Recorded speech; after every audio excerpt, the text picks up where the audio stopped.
e outras, aparece mais a expressão vestes do que vestidos.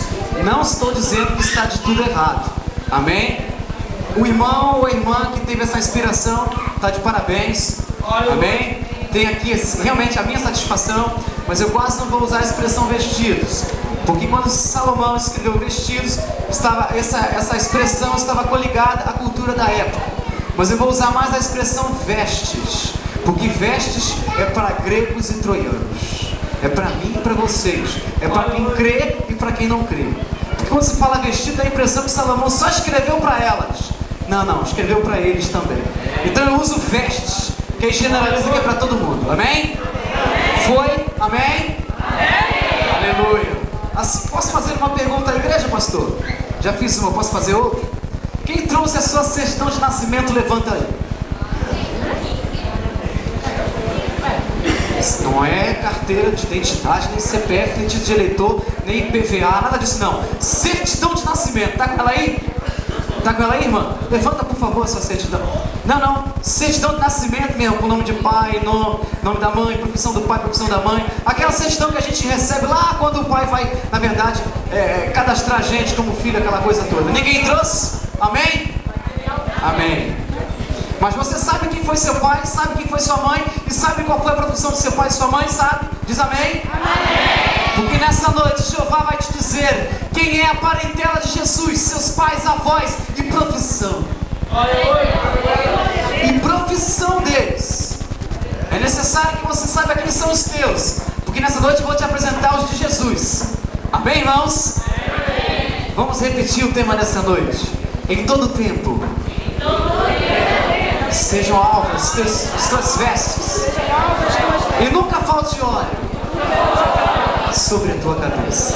Para que sair foi bom. Em todo tempo sejam alvas as tuas vestes, e nunca falte óleo sobre a tua cabeça.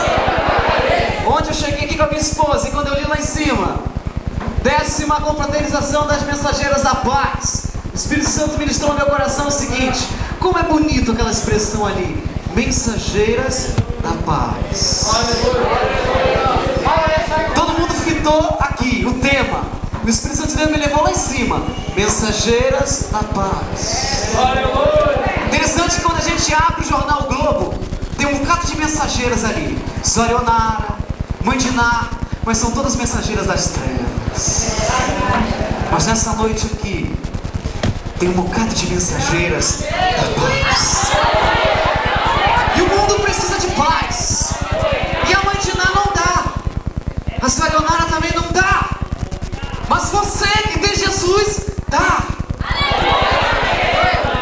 E o Espírito Santo de Deus, onde ali sentadinho, ministrou assim no meu coração. Você vai falar delas dentro do tema: se vira que eu sou contigo. Se vira que eu sou contigo. Mensageiras da paz. É para vocês hoje o jantar. E o restante que veio, pega a sobremesa. Amém, igreja? Aleluia! Mensageiras da paz. Nessa noite, Deus tem um trato todo especial com vocês. Vamos ler a palavra do Senhor agora. Mateus 1. Vamos ler aí do verso 1 ao verso 7. Depois a gente vai no verso 16. A genealogia de Jesus Cristo. Livro da geração de Jesus Cristo, filho de Davi, filho de Abraão. Abraão gerou a Isaac, e Isaac gerou a Jacó. Jacó gerou a Judá e a seus irmãos. E Judá gerou a Tamar, a Pérez e a Zerá. E Pérez gerou a Esrom. Esrom gerou a Arão. Arão gerou a Aminadeb. Aminadeb gerou a Naasson. Naasson gerou a Salmão. E Salmão gerou de Raabe a Boaz. E Boaz gerou de Ruth a Obed. E Obed gerou a Jessé. Jessé gerou ao rei Davi. E o rei Davi gerou a Salomão, da que foi mulher de Urias. Salomão gerou a Roboão. E Roboão gerou a Abiás. Abiás gerou a Asa. Verso 16.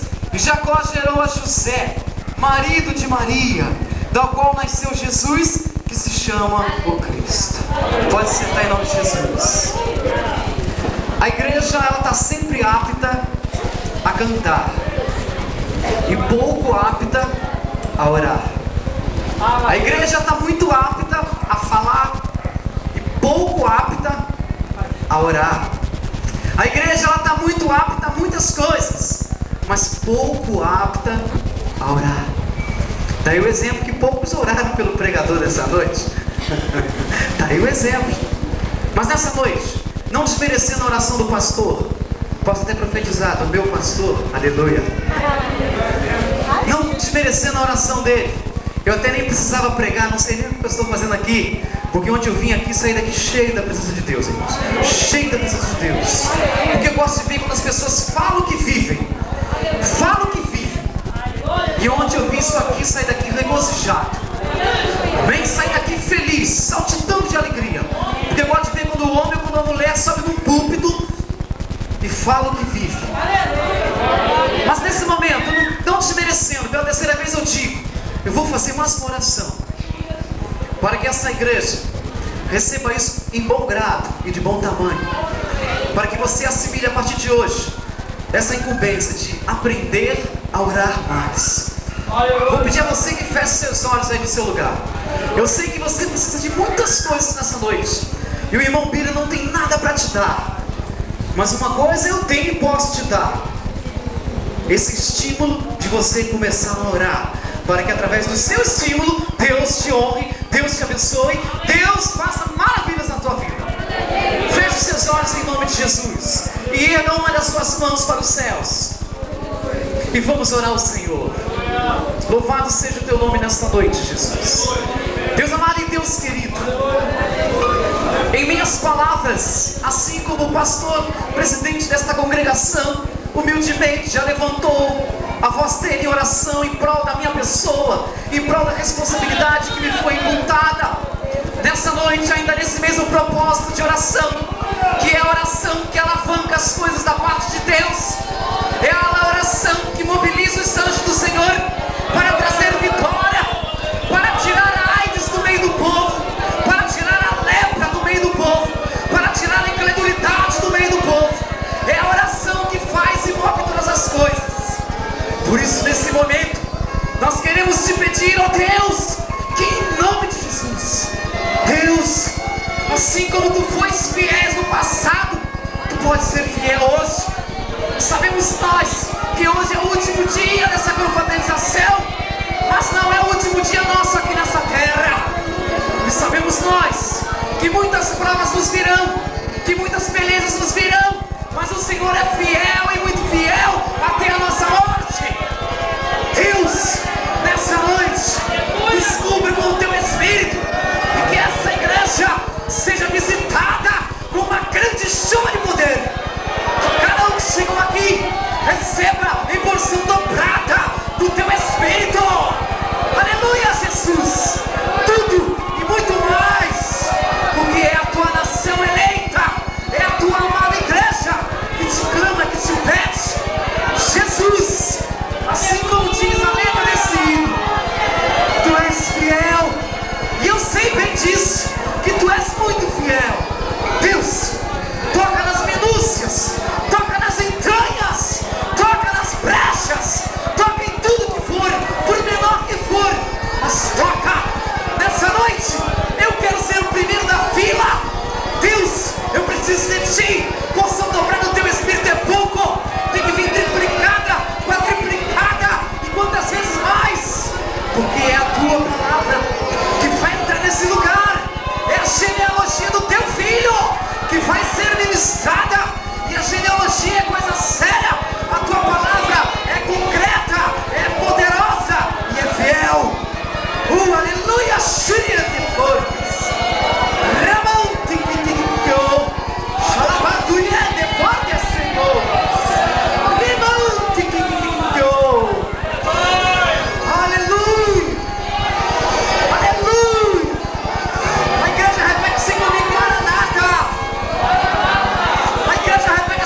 Maranata!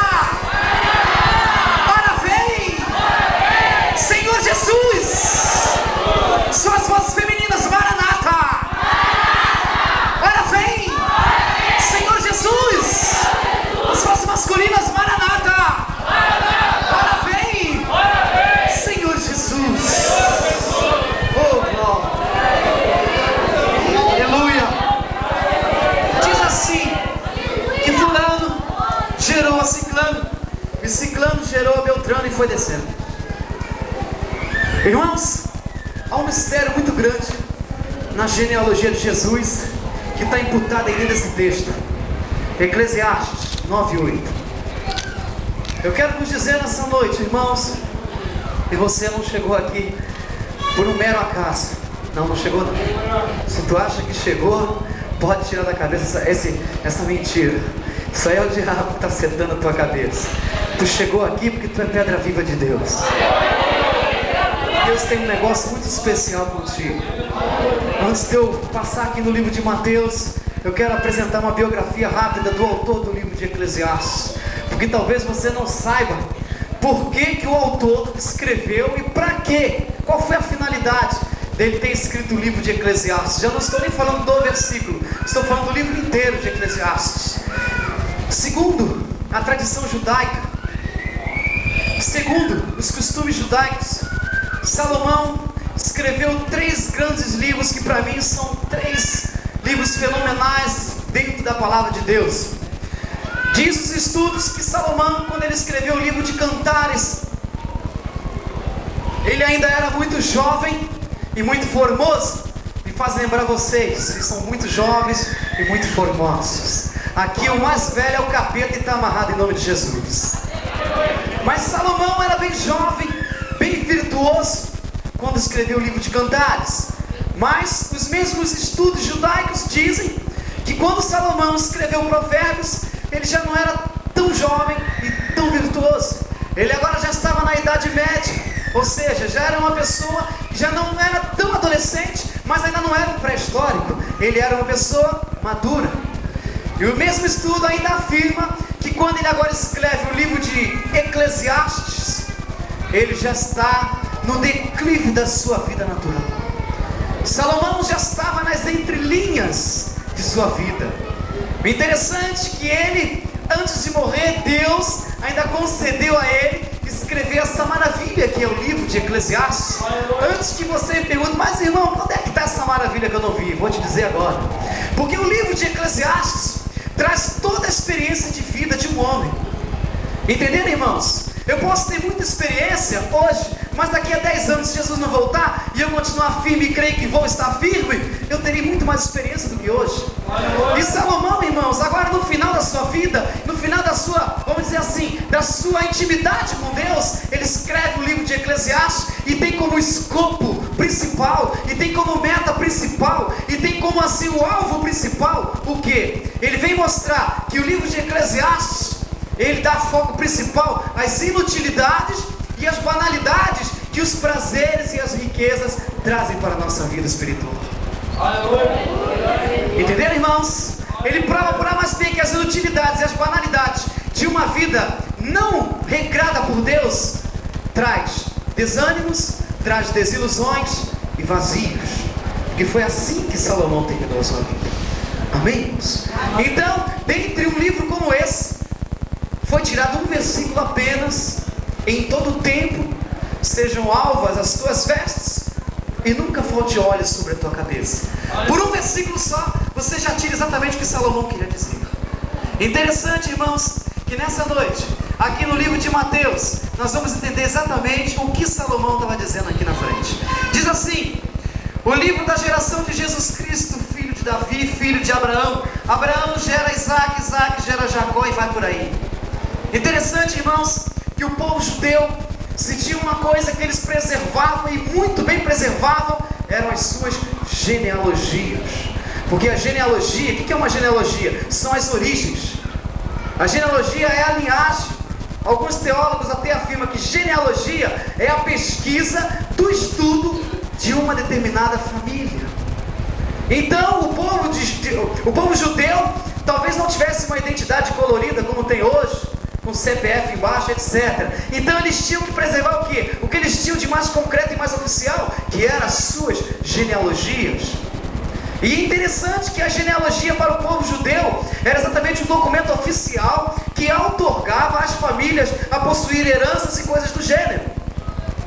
Hoje você, para adquirir uma determinada herança, você tem que ir para o cartório, porque tem que ser oficializado, senão teu irmão diz que a herança é minha e o outro briga contigo, e acaba que você não bota a mão na herança. Lá, com o povo judeu, era a mesma coisa, só que isso era regulamentado pelas genealogias, que nada mais é as suas origens. Interessante, irmãos, que Deus, sabendo disso, Deus permitiu que viesse sobre o povo judeu, exílios, guerras, confusões. E essas genealogias tão guardadas, tão preservadas, tão cuidadas pelo povo judeu, agora se perderam.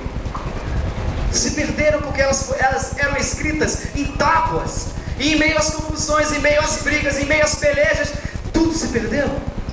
Interessante que Deus faz as coisas certas, com as pessoas certas, nos momentos certos, para mostrar a sua glória. Talvez tu esteja esperando uma coisa diferente, Deus quer fazer outra. Deixa Deus fazer o que Ele quiser na tua vida. Porque segundo a Bíblia, Israel era a nação eleita e amada por Deus até hoje. E Deus permitiu que eles perdessem o que eles tinham de mais importante, aquilo que eles mais tinham cuidado, que eram as suas genealogias. Sabe por que Deus permitiu isso, irmãos? Sabe por que Deus permitiu? Vou pedir aos cameramans que tenham paciência, que eu não gosto de ficar parado ali atrás não, tá? Então o que acontece? Sabe por que Deus permitiu isso, irmãos? Porque Deus tem um filho chamado Emanuel, que é Deus conosco, e a Ele é atribuído toda a glória. E essa glória não pode ser dividida com homem nenhum. E é por isso que Israel não tem rei. Israel tem primeiro-ministro, mas rei não tem. Sabe por quê? Porque o rei de Israel é Jesus. Amém?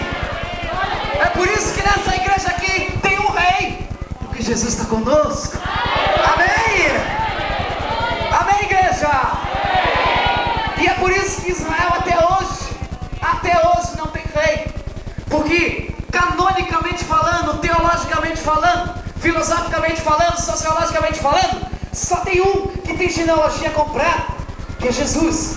Se você abrir a sua Bíblia no livro de Lucas, você vai ver a genealogia dele completa. Se você abrir no livro de Mateus, onde já deve estar aberta, você vai ver a segunda genealogia de Jesus, que é a mesma coisa, mas com algumas diferenças.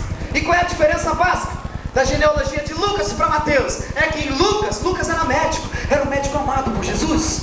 Quem sabe se você hoje não é o carpinteiro amado por Jesus? Quem sabe se você hoje não é o carteiro amado por Jesus? Quem sabe se tu não é hoje o paraplégico amado por Jesus? Quem sabe se tu não é hoje o pastor, o presbítero, o diácono, o evangelista amado por Jesus? Então Lucas era o médico amado por Jesus. E a genealogia que ele narrou, que ele descreveu, só falou o nome de homens.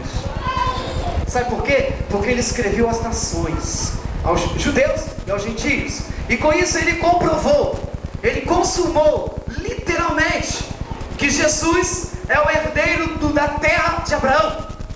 Enquanto que Mateus, que tinha um acervo cultural menor que Lucas, porque ele não era médico, Mateus era um cobrador de impostos. Mas eu quero te dizer que seja qual for a tua função, seja qual for a tua profissão, Deus te ama de qualquer jeito. Até desempregado Deus te ama. Amém?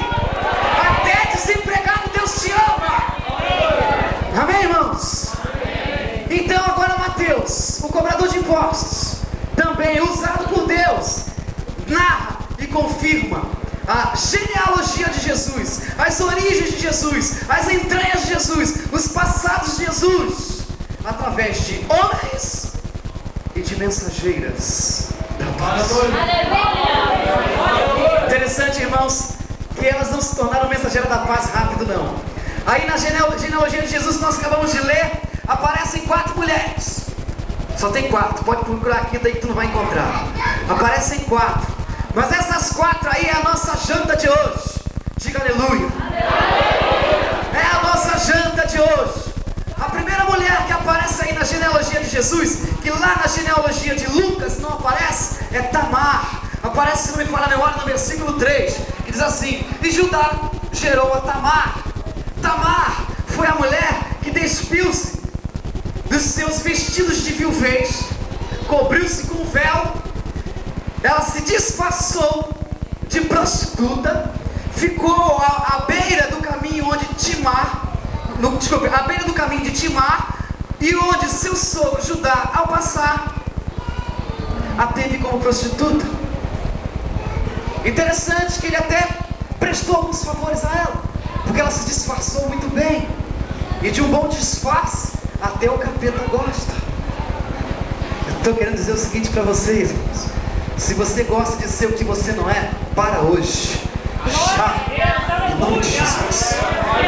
Para hoje. Já, porque Jesus é autêntico em tudo que faz, em tudo que fez e em tudo que fala. Disfarce cai bem pro diabo, irmãos. O crente tem que ser autêntico como Jesus. Amém, irmãos? E agora ela se disfarça. Chegou a enganar seu sogro. Imagina o disfarce, como é que foi bem feito. Bem feito. E diz agora a Bíblia, irmãos, que seu sogro ali até prestou alguns favores, e 3 meses depois ele voltou naquele lugar, porque o disfarce foi tão bom que ele voltou lá. Vou voltar lá para ver se eu encontro aquela prostituta. E voltando naquele local, aqueles homens daquele lugar que conheciam Tamar falaram a ele assim: olha, aquela mulher que se fez uma prostituta não era prostituta não, era sua nora. Como era minha nora? Ela é tua nora sim, mas não se preocupa não, que ela não é prostituta não. Ela só caiu no adultério e vive um pesadelo hoje tremendo por causa do adultério. Se você quiser saber mais coisas sobre Tamar, só lê Gênesis 38. Para por aí. A segunda mulher que aparece na genealogia de Jesus é Raabe. Em precisão eu te digo que versículo que ela aparece. Ela aparece no versículo 5. E Salmão gerou de Raabe a Boaz. Raabe, essa sim, configurada, uma prostituta meretriz de Jericó. Meretriz, para quem não sabe, é aquela mulher que pratica sexo ilícito em troca de dinheiro e de bens. Mas é interessante que ela tinha essa coisa de ruim nela, porque ela dava o corpo dela, que é na verdade o santuário de Deus, para outras coisas. Mas olha bem, Josué agora manda 2 espias a Jericó, porque o povo naquela época passava por tremendas turbulações, tremendas guerras, e Josué era um tremendo estrategista de guerra. Então ele manda 2 oleiros, e esses 2 oleiros iam ser mortos, e não tinha condições para eles, porque eles iam ser pegos. Aí agora essa prostituta, essa meretriz chamada Raabe, traz esses 2 homens para sua casa, e diz a Bíblia que ela escondeu eles no telhado. Vai pro telhado, meus filhos, vai lá pro telhado, senão vocês morrem, vai pro telhado. E diz a Bíblia, irmãos, que depois que tudo se acalmou, antes que aqueles homens dormissem, porque era noite, e se eles saíssem eles poderiam ser pegos, diz a Bíblia que essa prostituta subiu também, foi lá no telhado, com quem diz assim: esses homens têm um negócio diferente neles, que eu quero ver do olho no olho. Ela tinha intimidade com homens, mas aqueles 2 eram bem diferentes, porque eles eram, sabe o que? Mensageiros da paz.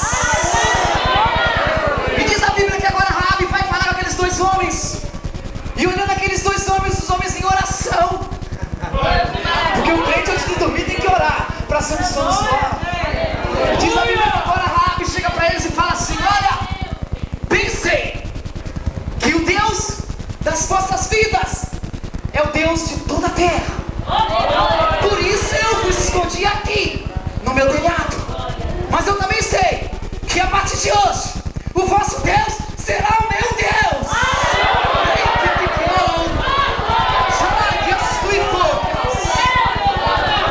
E pensei que o vosso Deus abriu o mar vermelho ao meio, para que o teu povo, para que o vosso povo passasse em terra seca. Porque tamanha a mão de Deus na vida de vocês. E esse Deus passa a ser a partir de hoje o meu Deus. Amém, igreja? Para por aí. Se você quiser saber mais sobre Raabe, só lê Josué 2. Vamos ver aí a terceira. A terceira é Ruth. Em precisão eu te digo que ela aparece também no verso 5. E Boaz gerou de Ruth a Obed. Ruth, na verdade, era uma moabita. Ruth, na verdade, era uma pagã. Depois se tornou uma deusa, mas no início era um vaso rachado. No início ela era um vaso emborcado. Jeová está falando contigo agora no canto do teu ouvido, hein? Ruth era um vasinho emborcado. Era um vaso rachado. Era uma moabita, uma pagã. Sabe o que é uma pagã? Pagã é aquela que crê em tudo menos em Deus. E sabe o que a Bíblia diz acerca daqueles que creem em tudo e menos nele? Vão arder. Vão arder. Porque se apostataram da fé. Então Ruth agora passa por vários processos até que casa com Boaz e depois vira uma bênção.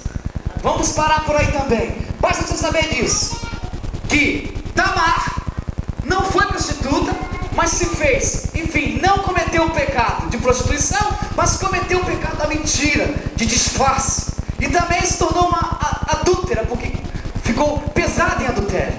Tamar, com esses dois grandes fracassos. Raab, que era uma prostituta configurada, confirmada, deixou de ser por causa da glória que viu no rosto dos dois espias, da glória que ela viu no semblante, na vida pessoal daqueles dois espias. E Ruth, que era pagã, que era moabita, e agora também vem para o lado de cá. Vamos ver a quarta mulher? A quarta mulher talvez seja mais conhecida por vocês e por mim. Eu estou falando de Maria. Verso 16, em precisão te digo: e Jacó gerou a José, marido de Maria, da qual nasceu Jesus, que se chama Cristo.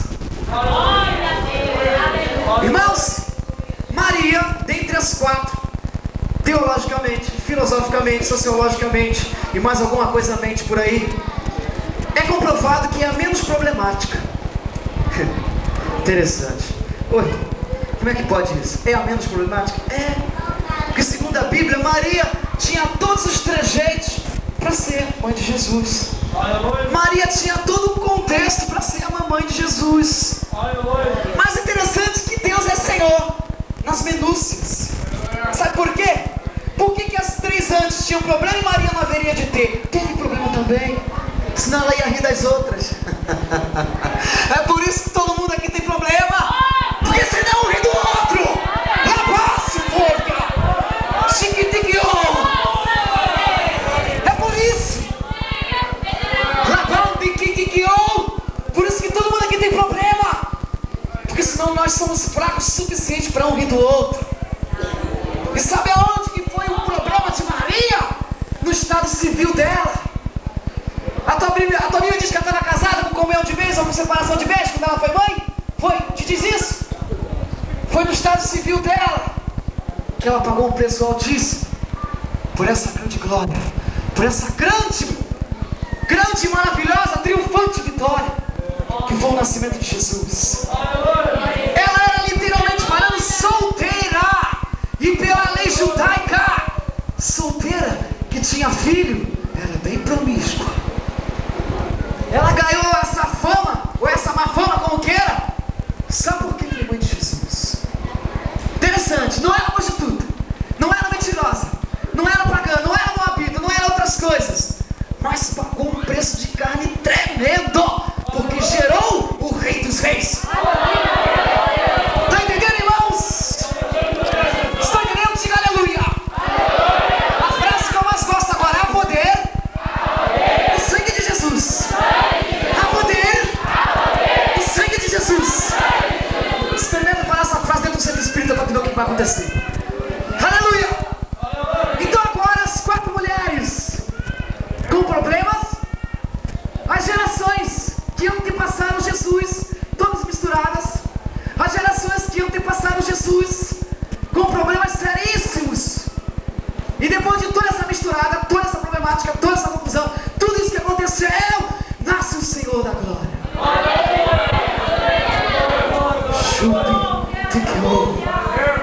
Aqui, quando Salomão diz em todo tempo, ele está falando de ascendência e descendência. Ele está falando de genealogia. E se tem uma genealogia na Bíblia que merece destaque, é a de Jesus. Que aliás, Jesus sempre foi mais diferente em tudo, em todos, porque Ele é tudo em todos. Amém? Aqui em todo tempo, aqui ó, atrás de mim, Salomão está falando da ascendência e da descendência. E a ascendência e descendência lembra genealogia, lembra aleluia. Agora que vai ficar gostoso. Agora que vai vai vir o sal para a tua comida agora, ó. Aleluia. Diga aleluia. Desculpa os irmãos, eu não transpiro muito assim, porque eu estou sendo filmado, eu fico meio encabulado. Aleluia.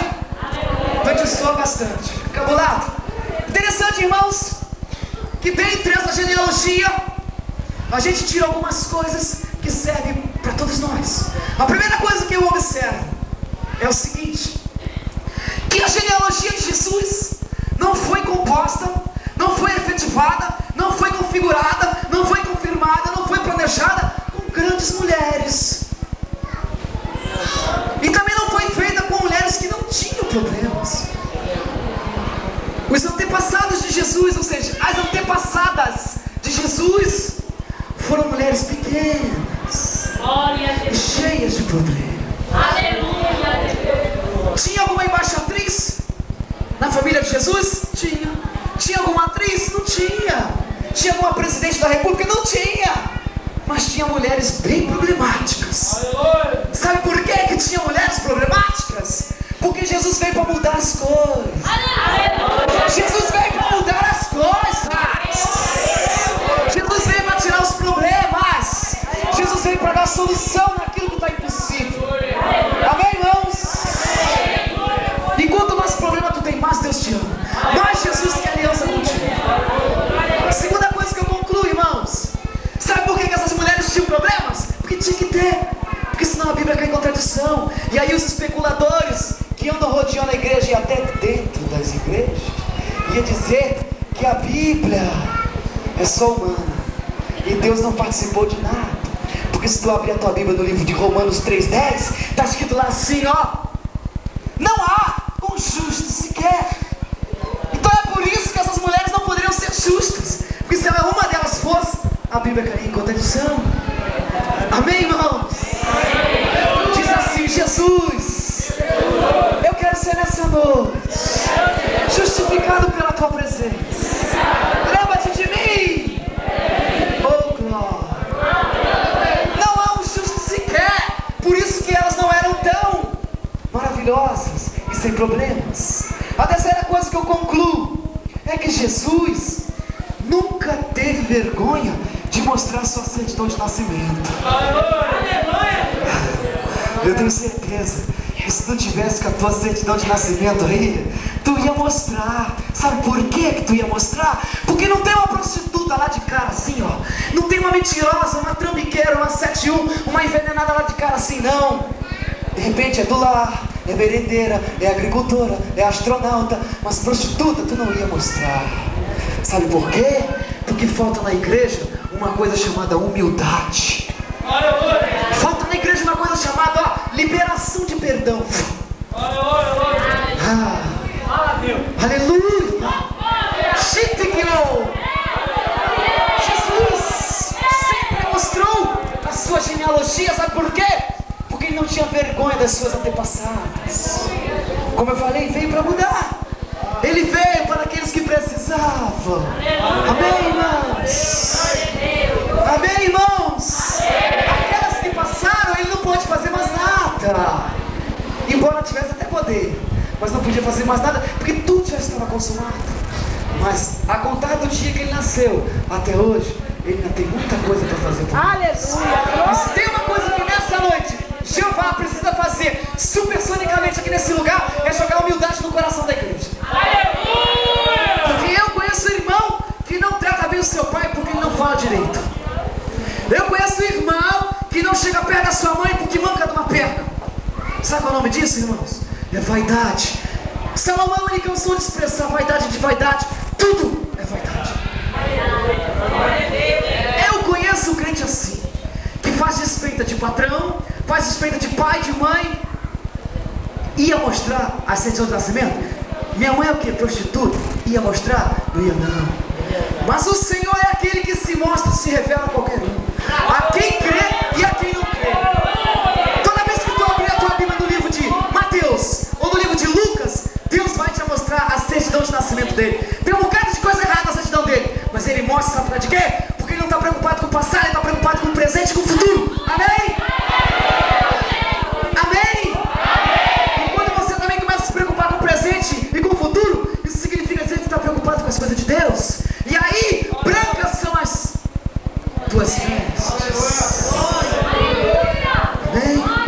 Eu até abro um confidente para os irmãos.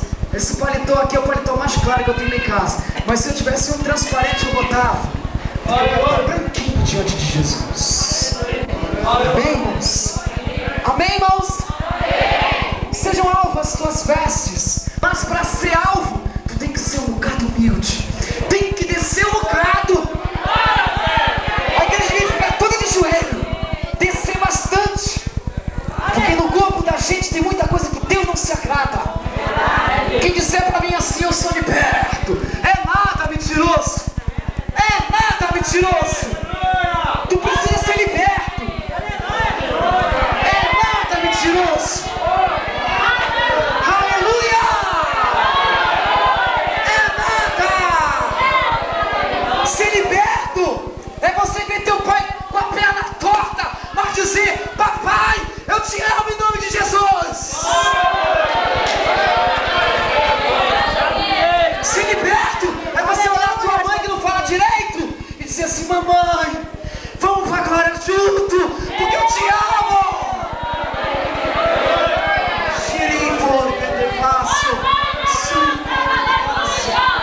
Tá entendendo? Isso é sinônimo de alvas brancas, de vestidos de vestes brancas. Porque branco, dentro da etimologia bíblica, é a grandeza de Deus. Amém, irmãos? Xalafassuri canta. E você que é batizado com o Espírito Santo, fica à vontade. Esse culto foi feito para você, é de Deus.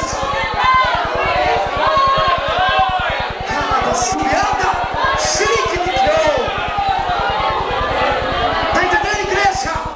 Jesus não tem vergonha. E a partir de hoje, esse seu filho vai cair por terra, em nome de Jesus. Se tu tem vergonha de alguém, hoje à noite tu pedir perdão e se libertar dessa praga, desse câncer que está te acabando contigo, em nome de Jesus. Uma outra coisa que eu observo aí na genealogia de Jesus: não tem mulheres grandes, tem mulheres pequenas, tem mulheres com problemas, tem. Todas tinham que cair, tinham, porque senão a Bíblia cairia com a tradição, tinha que cair. Jesus não tem vergonha, não tem vergonha. O que Deus mais se agrada no crente? Existe um mistério aí, ó, Deus e o crente.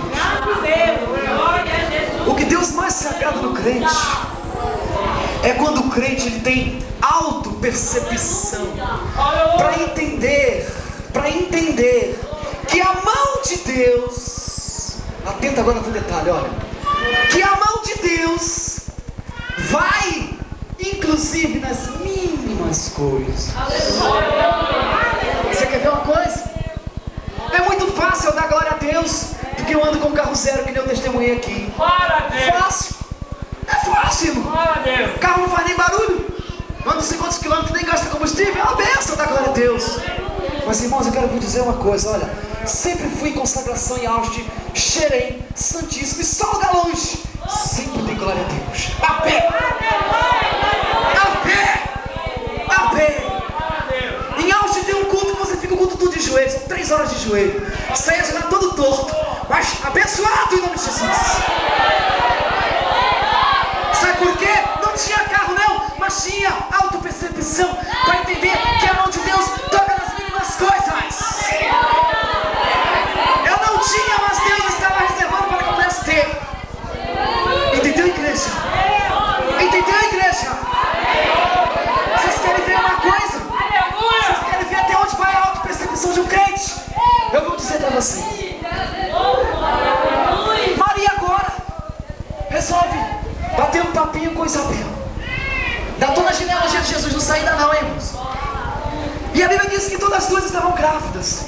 Seria o encontro das grávidas, que na minha interpretação eu vou dizer que era o encontro das mensageiras da paz. No ventre de Maria, Jeová. No ventre de Isabel, João Batista. Olha só, irmãos, até onde que vai a autopercepção de entendermos que Deus toca nas coisas pequenas.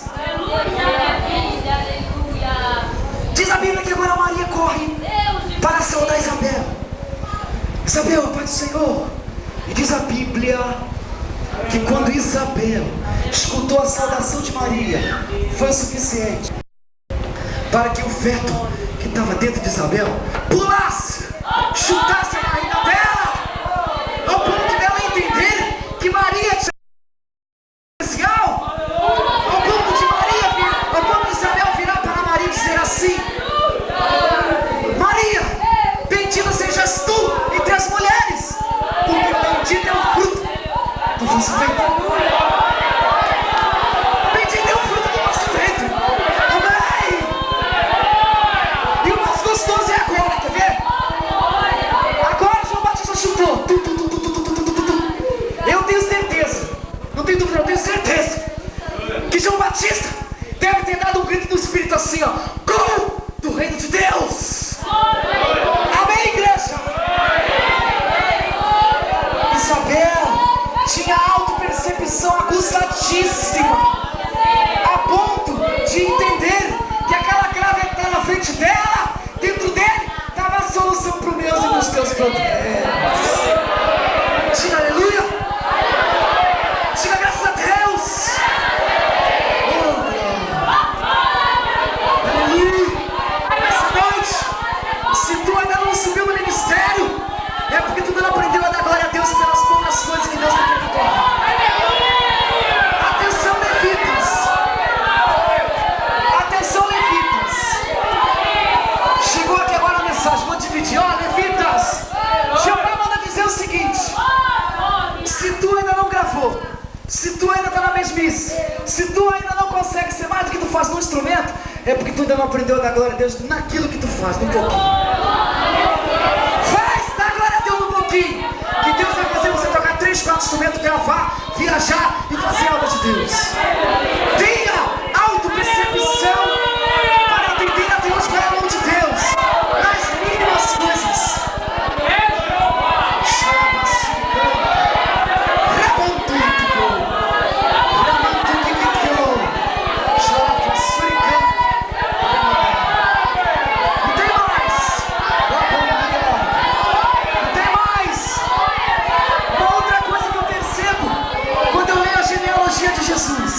Não tem mulheres grandes, tem mulheres pequenas. As mulheres têm problemas. Tem adúltera, tem mentirosa, tem prostituta, tudo que não presta. Tem tudo isso. Irmãos, deixa eu te dizer uma coisa.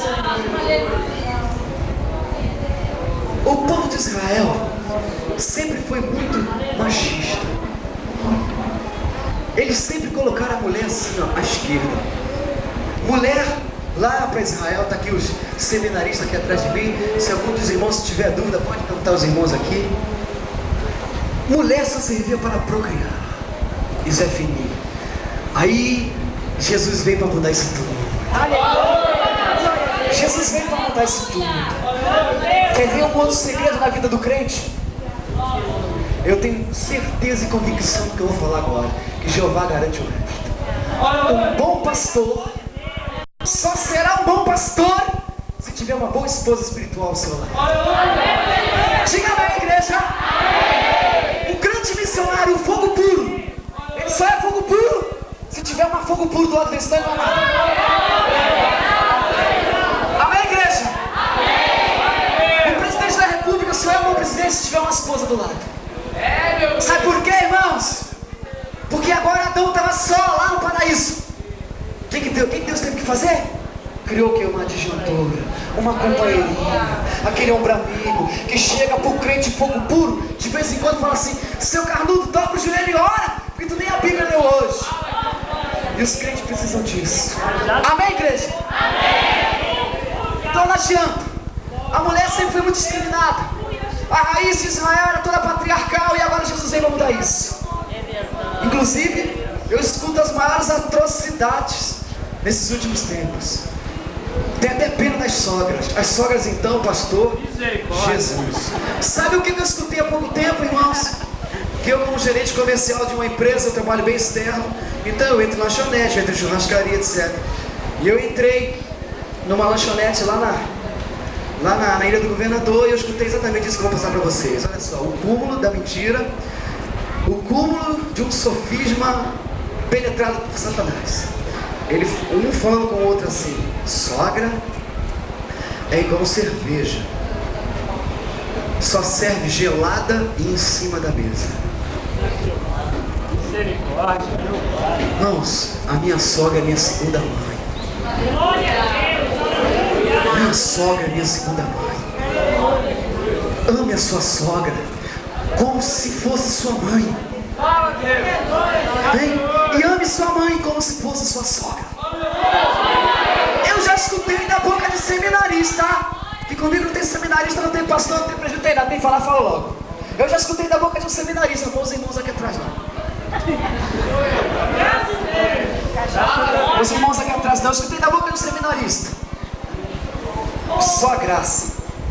Ele falou o seguinte, perguntou assim, sabe por que Jesus, ou melhor, sabe por que Pedro negou Jesus? Aí o irmão, muito humilde, virou e respondeu assim, pastor: bom, Jesus realmente, Pedro negou Jesus, mas eu acho que foi porque Pedro estava fraco na fé, né? Aí o seminarista encheu a boca: não, foi porque Jesus curou a sogra de Pedro. Aí eu entrei na conversa na hora, igual um tufão. Não foi não, irmão, sai da carne. Pedro negou Jesus porque estava, na verdade, fraco na fé e porque a palavra de Jesus não podia cair por terra.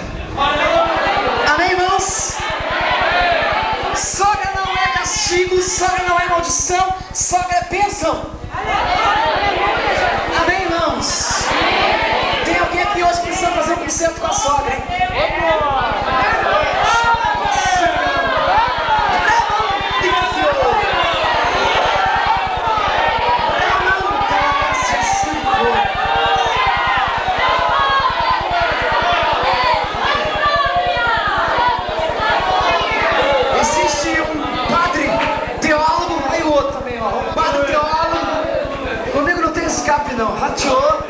Rateou, patrão. Existe um padre teólogo, não sei nem se tem um católico aqui, não estou falando para ofender não. Eu estou falando aquilo que eu estudo e aquilo que eu sei. Se tiver alguma dúvida, me procure que eu te mostro o que está escrito. Porque lá na justiça, vale o que está escrito. Na vida do irmão Pira, vale o que está escrito também. Padre teólogo Tomás de Aquino, século XIII. Esse homem tinha toda a ideologia de Aristóteles, o grande filósofo, que para mim não é grande coisa nenhuma, grande é o poder de Deus na minha mão. Ele tinha toda a ideologia de Aristóteles. Esse homem, ele teve capacidade de publicar o seguinte: que a mulher é uma grande falha da natureza. E ainda endossava dizendo assim: visto que, toda vez que há um erro na natureza, é porque está nascendo uma mulher. Quer que eu te diga uma coisa, meus irmãos? Em meio às provas que eu tenho passado, em meio aos problemas que eu tenho passado, os homens só serviram de pedra na minha frente. Todos eles, pedra. Mas Jesus me dá força para me voar sobre eles. Aqueles que confiam no Senhor, voarão como águias. Eu passo por cima deles. E sabe quem estica a mão para mim? São as varoas de Deus. São as mensageiras da paz. Sabe por quê? Porque elas têm as brancas, as almas brancas, ou seja, as vestes brancas. Porque amam o próximo e entendem o sofrimento dos colegas. Em meio a minhas provas, foi irmã Leninha que chorei no ombro, irmã Zezé na pavuna. Quantas sextas-feiras eu ia para lá só para chorar, gemer nos pés de Jesus. Sabe por quê? Porque os homens ficavam como pedra na frente, mas Deus levantava as mensageiras da paz para me dar um ombro amigo. Chora aqui, em nome de Deus. É época da gente acabar com isso. A mulher dentro da casa do Senhor tem a mesma influência que os homens, visto que os homens é que fazem acepção indiscriminadamente, e isso é, literalmente falando, pecado. Amém, igreja? Amém. Os mensageiros receberam a palavra, diga amém. Estão entendendo? É pecado, irmãos. Salomão conclui assim: nunca falte óleo. Nunca falte óleo. Na sua cabeça. Por que ele não disse que nunca falte óleo no pé? Por que ele nunca falou, nunca falte óleo no seu cotovelo? Por que ele nunca falou isso? Nunca falte óleo sobre a tua cabeça. Porque na tua cabeça mora a tua vontade. E dentro da tua vontade tem que morar a vontade de Deus. Amém? Dentro da tua cabeça mora a tua vontade. E dentro da tua vontade tem que morar a vontade de Deus. E o que passa disso é pensamento maligno. Foi por isso que ele disse sobre a tua cabeça. Porque os homens da Bíblia, Deus falou com todos eles, sabe como? Assim, ó, de pé.